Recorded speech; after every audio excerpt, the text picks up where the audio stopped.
العادة السرية موضوع حساس عند بزاف ديال الناس، ولكن مهم نفهموها باش نقدروا نواجهوها بطريقة صحيحة ونخرجوا منها بلا ما تضرنا. في هذا الموضوع غادي نشرحوا شنو هي العادة السرية، علاش كتولي مشكلة، كيفاش تنهيها بطريقة صحيحة، وشنو التأثيرات اللي ممكن تحس بها من بعدها. 1.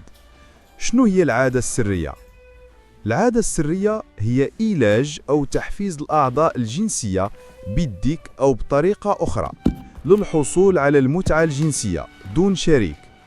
هذا الفعل كيكون طبيعي عند بزاف ديال الناس، وكيبدا غالبا في مرحلة المراهقة، ولكن كيتحول المشكلة إلى ولا عادة مفرطة أو تسبب مشاكل نفسية أو جسدية. 2. علاش كتولي العادة السرية مشكلة؟ الإدمان. بعض الناس كيولي عندهم رغبة مستمرة ومفرطة في ممارسة العادة السرية، وكيقدروا يدمروا وقتهم وحياتهم اليومية بسببها. الشعور بالذنب أو الخجل بسبب الثقافة أو المعتقدات الدينية أو الاجتماعية، كيحس الواحد بالذنب بعد الممارسة.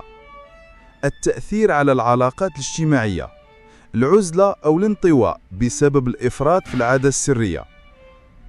تعب جسدي ونفسي، ممكن تحس بالتعب، ضعف التركيز، قلة الحماس للحاجات الأخرى.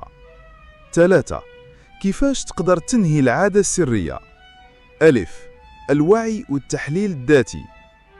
عرف راسك السبب اللي كيدفعك لممارسة العادة السرية. هل هي الملل، التوتر، الفراغ؟ دون هذه الأسباب وحاول تفكر في حلول بديلة. تغيير العادات اليومية. حاول تشغل وقتك بأنشطة مفيدة، الرياضة، القراءة، تعلم مهارات جديدة، التطوع. بعد على الأماكن أو المواقف اللي كتثير عندك الرغبة لممارسة العادة السرية. التحكم في الأفكار. تعلم تقنيات التحكم في النفس مثل التنفس العميق، التأمل أو التوقف المؤقت عند الشعور بالرغبة. بدل تركيزك نحو أفكار إيجابية أو أشياء أخرى. دعم نفسي واجتماعي. شارك مشاكلك مع أصدقاء موثوقين أو مع عائلة. إذا كانت المشكلة كبيرة ممكن تلجأ لمختص نفسي أو معالج سلوكي. الصبر وعدم الاستسلام. التغيير ما كيوقعش بين ليلة وضحاها، وخطأ واحد ما يعنيش الفشل. كافئ راسك على كل تقدم صغير. 5. شنو اللي ممكن يصرى إذا بقت العادة السرية؟ ممكن تولي سبب في إرهاق نفسي وجسدي مزمن. بعض الأحيان كتأثر على القدرات الجنسية الطبيعية، لكن هذا الشيء قليل وبعيد المدى. العزلة الاجتماعية والاكتئاب.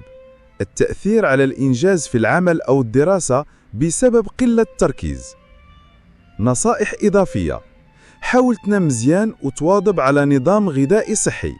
مارس الرياضة بانتظام لتحرير طاقة جسمك بطرق صحية. خليك محاوط بأشخاص إيجابيين يدعموك.